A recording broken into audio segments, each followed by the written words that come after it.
శ్రీ మహాగణాధిపతయే నమః. ఈరోజు మనం 2023 సంవత్సరం మే నెల రాశిఫలాల్లో భాగంగా ధనురాశి వారికి ఈ మాసం ఎలా ఉంటుంది అనేటువంటి అంశం గురించి తెలుసుకుందాం. ముఖ్యంగా ధనురాశి అనగానే మూలా నక్షత్రం 1, 2, 3, 4 పాదాలు, పూర్వాషాఢ నక్షత్రం 1, 2, 3, 4 పాదాలు, ఉత్తరాషాఢ నక్షత్రం 1వ పాదం వరకు ఉన్నటువంటి దాన్ని మనం ధనురాశి కింద పరిగణిస్తాం. అయితే ఈ మాసం గ్రహగతులను కనుక కాస్త పరిశీలించినట్లయితే వీరికి ఏలినాటి శని పీరియడ్ అనేటువంటిది అయిపోయింది. శని తృతీయ స్థానంలో తన స్వక్షేత్రంలో మూల త్రికోణంలో కుంభరాశిలో ప్రవేశించి సంచరిస్తున్నాడు. ఈ శనిగ్రహ సంచారం అనేటువంటిది ధనురాశి వాళ్ళకి చాలా అద్భుతంగా ఉంది. అంటే ఎవరైనా జీవితంలో ఎదగాలనుకున్నప్పుడు కానీ, వాళ్ళ యొక్క వృత్తిలో కానీ, ఉద్యోగంలో కానీ, వ్యాపారంలో కానీ ఒక స్థాయికి వెళ్ళాలనుకున్నప్పుడు శనీశ్వరుడి యొక్క అనుగ్రహం, శనీశ్వరుడి యొక్క గ్రహచార ఏదైతే ఉందో అది అత్యంత అనుకూలంగా ఉండాలి. అటువంటి అత్యంత అనుకూలమైనటువంటి శనీశ్వరుడి యొక్క గ్రహ సంచారం అనేటువంటిది ధనురాశి వాళ్ళకి మొదలైంది. కనుక మరి ముఖ్యంగా ఈ శనీశ్వరుడు ధనురాశికి ద్వితీయ అధిపతి కూడా అవుతాడు. అంటే ద్వితీయ స్థానం అంటే కుటుంబ స్థానం, ధనస్థానం, వాక్స్థానం ఇవి కూడా అవుతాయి. కనుక ఆర్థిక పరమైనటువంటి అంశాల్లో కానీ, కుటుంబపరమైనటువంటి అంశాల్లో కానీ ధనురాశి వాళ్ళకి చాలా బాగుంటుంది. మీ మాటకి ఎదురులేనటువంటి పరిస్థితులు కూడా గోచరిస్తుంటాయి. అలాగే మీకు ఎక్కడున్నటువంటి వాళ్ళైనా సరే, దూర ప్రాంతాల్లో ఉన్నటువంటి వాళ్ళు కానీ, దగ్గరగా ఉన్నటువంటి వాళ్ళు కానీ, వారికి తోచినటువంటి సంపూర్ణ సహాయ సహకారాలు మీకు అందించడం అనేటువంటిది జరుగుతుంది. ముఖ్యంగా సోదర వర్గంలో ఉన్నటువంటి వాళ్ళ యొక్క సంపూర్ణ సహాయ సహకారాలు, బంధుమిత్రుల యొక్క సహాయ సహకారాలు కూడా ఈ ధనురాశి వాళ్ళకి ఈ మాసం అందటం అనేటువంటిది జరుగుతుంది. ఇటువంటి శుభ ఫలితాలన్నీ కూడా శనీశ్వరుడు ఇవ్వబోతున్నాడు. అలాగే మరి ముఖ్యంగా ఈ ధనురాశి వాళ్ళు ఎవరైతే పెద్ద పెద్ద బిల్డర్స్, కాంట్రాక్టర్స్, చాలా పెద్ద స్థాయిలో వ్యాపారాలు చేసేటువంటి వాళ్ళ దగ్గర నుంచి చిన్న చిన్న వ్యాపారాలు చేసేటువంటి వాళ్ళ వరకు కూడా వాళ్ళ వ్యాపారంలో కూడా ఒక మంచి పేరు, డబ్బు, ప్రతిష్ట వచ్చేటువంటి పరిస్థితులు కూడా గోచరిస్తున్నాయి.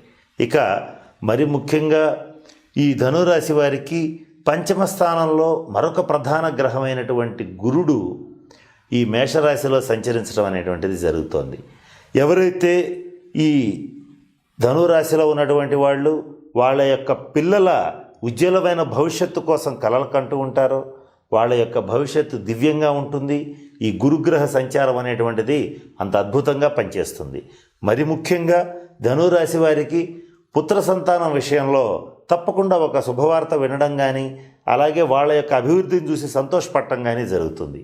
అలాగే ఈ ధనురాశికి పంచమ స్థానంలో మేషంలో రాహువు ఈ నెల దాదాపుగా 16వ తారీఖు వరకు ఉండి సంచరించడం జరుగుతోంది. ఈ రవి ఇక్కడ మేషరాశిలో ఉచ్చస్థానంలో సంచరించడం వల్ల కూడా సంతానపరమైనటువంటి అంశాల్లో, ముఖ్యంగా పుత్ర సంతానపరమైన అంశాల్లో చక్కటి శుభవార్తలు వినటం, వాళ్ళకి మంచి సంబంధాలు కుదరటం, వాళ్ళు ఉద్యోగంలో మంచి స్థితికి వెళ్ళటం, వాళ్ళు చేసేటువంటి పనిలో కొత్త ప్రాజెక్ట్స్ రావటం, వాళ్ళ యొక్క అభివృద్ధిని చూసి నలుగురు సంతోషపడి మీతో చక్కగా చెప్పటం, దాన్ని చూసి మీరు సంతోషపడటం, ఇవన్నీ కూడా జరిగేటువంటి పరిస్థితులు. అంటే సంతాన సౌఖ్యం అనేటువంటిది కలగటం ఈ ధనురాశి వారికి ఈ మాసంలో చెప్పదగినటువంటి సూచన. ఇక ఈ ధనురాశి వారికి సప్తమ స్థానంలో శుక్రగ్రహ సంచారం జరుగుతోంది. వృషభంలో శుక్రుడు ఉన్నప్పటికీ కూడా ఆరింట ఒక 2-3 రోజులే ఉంటున్నాడు. తర్వాత మాసం మొత్తం దాదాపుగా 28 రోజుల పాటు ఈ మే నెల మొత్తం శుక్రుడు ఈ సప్తమ స్థానంలో ప్రవేశించి సంచరిస్తున్నాడు. ఇక్కడ ఈ 16వ తారీఖు వరకు కూడా సుమారుగా కుజుడు కూడా అక్కడే సంచరిస్తున్నాడు.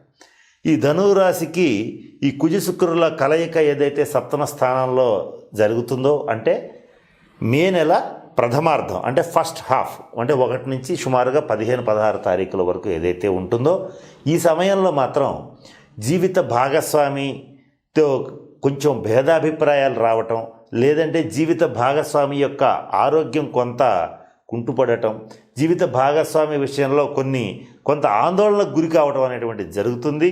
ఆ తర్వాత ఆ ఇబ్బంది అనేటువంటిది తొలగిపోతుంది. కారణం ఏంటంటే తర్వాత ఈ ధనురాశి నుంచి అష్టమ స్థానంలోకి నీచ స్థితిలోకి కర్కాటకంలోకి కుజుడు సంచరిస్తున్నాడు. ఈ కుజ శుక్రుల సంచారం మాత్రం మీకు ఈ మాసం అంత బలంగా లేదు. ఈ అష్టమ స్థానంలో సంచరించినప్పుడు మాత్రం ఎవరైతే వారి వ్యక్తిగత జన్మజాతకరీత్యా కొంత అనారోగ్యంతో బాధపడుతూ ఉంటారో, కొన్ని ఇబ్బందులు పడుతూ ఉంటారు, అంటే రక్త సంబంధమైన ఇబ్బందులు, బీపీ, షుగరు, అలాగే కొన్ని గ్లాండ్స్ అంటే వ్రణ సంబంధమైనటువంటి బాధలు, కొంత ఈ అనారోగ్యానికి గురయ్యేటువంటి పరిస్థితులు గోచరిస్తున్నాయి. ఈ సమయంలో మాత్రం ముఖ్యంగా ధనురాశిలో ఉన్నటువంటి 50 సంవత్సరాలు పైబడిన వాళ్ళు మాత్రం కొంత ఆరోగ్యం విషయంలో కొద్దిగా జాగ్రత్తగా ఉండవలసినటువంటి సమయం ఇది. కొంచెం ఇబ్బంది కలిగే పరిస్థితి కూడా గోచరిస్తుంది. ఈ సమయంలో మాత్రం తప్పనిసరిగా ధనురాశి వాళ్ళు కుజ శుక్రులకి సంబంధించినటువంటి శాంతి పరిహార క్రియల్ని తప్పనిసరిగా జరిపించుకోవాలి. అలాగే ఒకవేళ అవన్నీ మా జాతకంలో కుజ శుక్ర గ్రహాలు ఎలా ఉన్నాయి, ఎట్లా చేసుకోవాలనేటువంటి ఇబ్బంది కనుక ఉండేటట్లయితే ఈ మాసం మొత్తం మీరు మృత్యుంజయ మంత్రాన్ని ఖచ్చితంగా జపించాలి. ఒకవేళ అది కూడా రాకపోతే నిరంతరం ఎవరైతే ధనురాశిలో ఉన్నటువంటి 50 సంవత్సరాలు పైన పడినటువంటి వారు ఎవరైతే ఉంటారో వారు తప్పనిసరిగా ఈ మృత్యుంజయ మంత్రాన్ని జపించటం, అసలు అది కూడా రాకపోతే కనీసం ఓం నమ శివాయ అనేటువంటి శివ పంచాక్షరి మంత్రాన్ని నియమబద్ధంగా జపించడం అనేటువంటిది చేస్తే ఈ అనారోగ్య సమస్యలు, కొంత ఇబ్బందుల నుంచి బయటపడే పరిస్థితి గోచరిస్తుంది. 50 సంవత్సరాల లోపల ఉన్నటువంటి వాళ్ళకి మాత్రం అంత ఇబ్బంది ఉండదు. కారణం ఏంటంటే ఇక్కడ ఈ జన్మ జాతక చక్రంలో మనిషి యొక్క ఆయుర్దాయం, పరిపూర్ణ ఆయుర్దాయం 120 సంవత్సరాలు, కాలానుగుణంగా అది 60 సంవత్సరాలకి 70 సంవత్సరాలకి కుదించబడింది. కారణం ఏంటి? దశలు, ఈ 9 గ్రహాల దశలు కలుపుకుంటే 120 సంవత్సరాలు వస్తాయి. ఈ 120 సంవత్సరాలు పరిపూర్ణ ఆయుర్దాయం కింద పరిగణించబడుతుంది. కానీ ఈ కాలంలో 120 సంవత్సరాలు దాదాపుగా ఎవరు బ్రతకరు. కనుక యుగ ప్రమాణాన్ని అనుసరించి 60 ఏళ్ల వరకే ఆయుర్దాయం ఉంటుంది. కనుక 50 సంవత్సరాలు పైన పడినటువంటి వాళ్ళందరూ కూడా కొద్దిగా జాగ్రత్తగా ఉండవలసినటువంటి పరిస్థితులు స్పష్టంగా గోచరిస్తున్నాయి. యువకులకి, వయసులో ఉన్న వాళ్ళకి ఈ సమస్యలు అయితే పెద్దగా వచ్చే పరిస్థితి ఉండదు. కాకపోతే ఏంటంటే వాహనాల విషయంలో కొంచెం జాగ్రత్తగా ఉండాలి.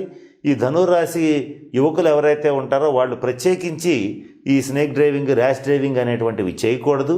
కుజగ్రహ స్థితి అంత అనుకూలంగా లేదు కనుక కొద్దిగా జాగ్రత్త పడటం అనేటువంటిది ముఖ్యంగా చెప్పదగినటువంటి సూచన. ఇక శనిగ్రహ సంచారం, రవిగ్రహ సంచారం, గురుగ్రహ సంచారం చాలా అనుకూలంగా ఉంది. ఈ 3 గ్రహాల సంచారం వల్ల ఈ ధనురాశిలో ఉన్నటువంటి వాళ్ళలో కొన్ని రంగాల వాళ్ళకి చాలా బాగుంది. ఆ రంగాలు ఏమిటంటే రాజకీయ రంగంలో ఉన్నటువంటి వాళ్ళకి చాలా అద్భుతంగా ఉంది. మీ యొక్క అవసరత పార్టీలో కానీ ప్రజల్లో కానీ తప్పనిసరిగా ప్రస్ఫుటం అవుతుంది. మీరు ఎక్కడున్నా సరే మిమ్మల్ని వెతుక్కుని మరీ తీసుకొచ్చుకొని మంచి సముచితమైనటువంటి స్థానాన్ని ఇచ్చి గౌరవించడం అనేటువంటిది జరుగుతుంది. ప్రజాకర్షణ కూడా బాగా పెరుగుతుంది. ఇక పెద్ద పెద్ద బిజినెస్లు చేసేటువంటి వాళ్ళు, బడా business magnets, builders, contractors, industrialists, వీళ్ళందరికీ కూడా ఈ రవిగ్రహ సంచార రీత్యా అద్భుతమైనటువంటి కాలం అని చెప్పవచ్చు. అలాగే ఈ సాఫ్ట్వేర్ ప్రొఫెషనల్స్ ఎవరైతే ఉంటారో ధనురాశి వాళ్ళకి కూడా చాలా అద్భుతంగా ఉంది.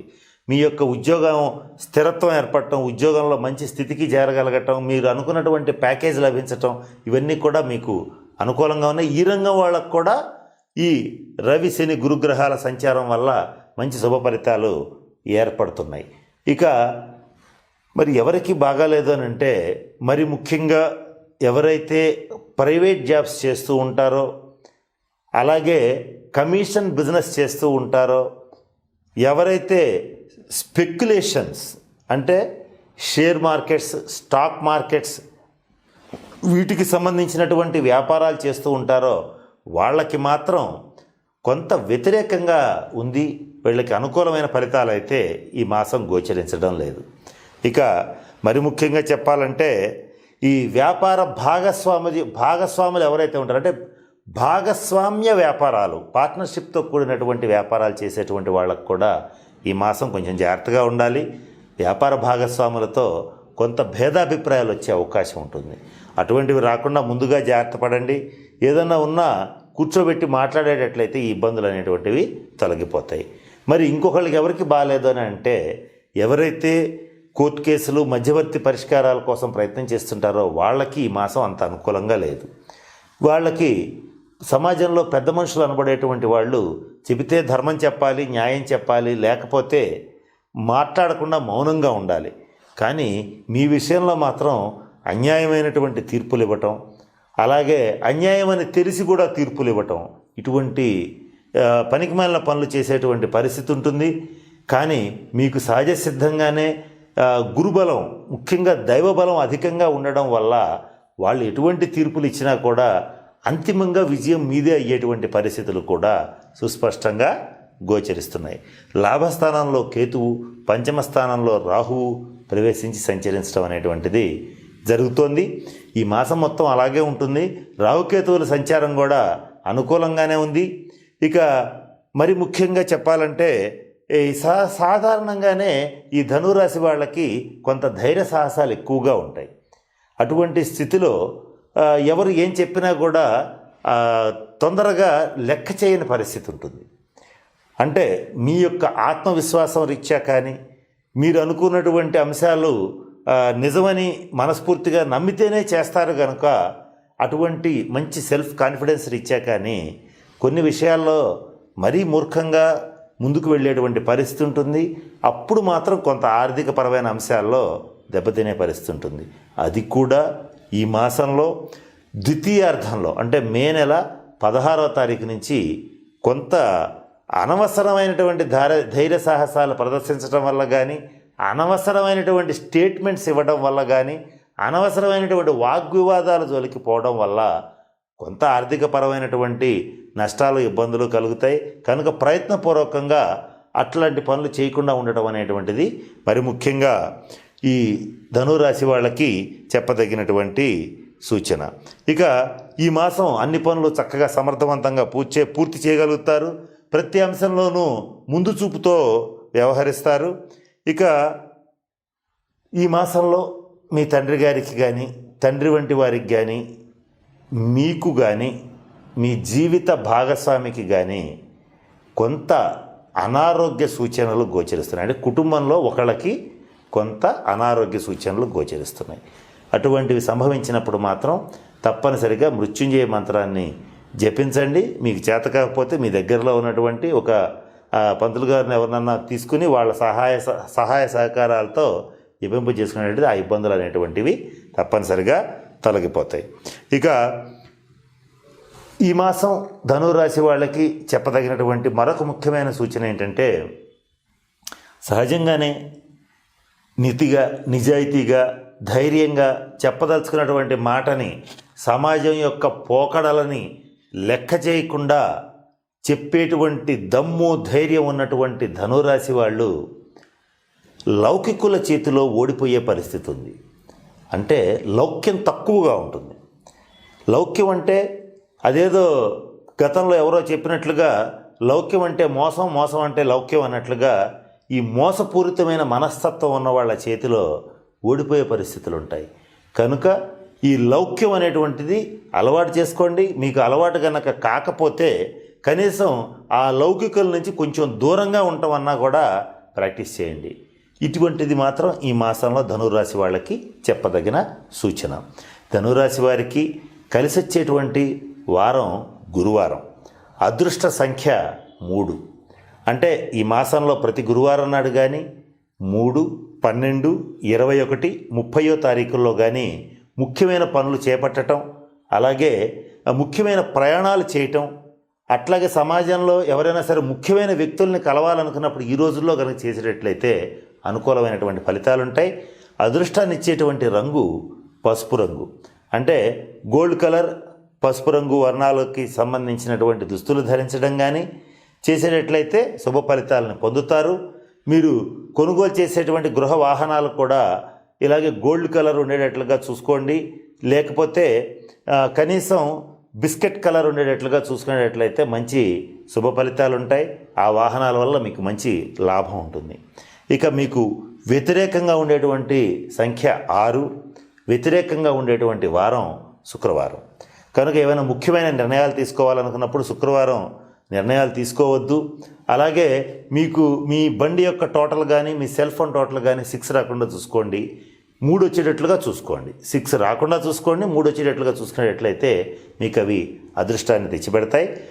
ఈ మాసంలో ప్రతి గురువారం నాడు ఎవరు ఏ రకమైన వృత్తి ఉద్యోగ వ్యాపారాలు చేసినా సరే, ఎవరైనా ఏదైనా పర్వాలేదు, ఈ రాశ్యాధిపతి అయినటువంటి గురుడు ఈ రవితో కలిసి రాహుతో కలిసి ఇక్కడ పంచమ స్థానంలో బుధుడితో కలిసి ఉండడం వల్ల మీరు చేయాల్సిందల్లా ప్రతి గురువారం నాడు దత్తాత్రేయ స్వామి వారి మందిరాన్ని దర్శించండి, దత్త చరిత్ర పారాయణ చేయండి. అలాగే ప్రతి గురువారం నాడు దక్షిణామూర్తి ఆలయాన్ని సందర్శించటం, దక్షిణామూర్తి స్తోత్రాన్ని జపించటం. అంటే దక్షిణామూర్తి అంటే శివుడు, ఈ శివ స్తోత్రాన్ని జపించటం ఇలాంటివి గనక చేసేటట్లయితే మీకు అత్యంత అనుకూలమైనటువంటి ఫలితాలు రాబోతున్నాయి. అధిక భాగం గ్రహాలన్నీ చాలా బాగున్నాయి, బాగోందల్లా ఒక కుజ శుక్రుల యొక్క సంచారమే అంత అనుకూలంగా లేదు. కనుక దీనికి సంబంధించిన శాంతి పరిహార క్రియలని పాటించి ధనురాశి వాళ్ళందరూ చక్కగా అష్టైశ్వర్యాలతో భోగభాగ్యాలతో ఉంటారని ఆశిస్తూ ఆ పరమేశ్వరుని ప్రార్థిస్తూ స్వస్తి. ఈ వీడియో కానీ మీకు నచ్చినట్లయితే లైక్, కామెంట్, షేర్ చేయండి. మరిన్ని అప్డేట్స్ కోసం సబ్స్క్రైబ్ చేయండి.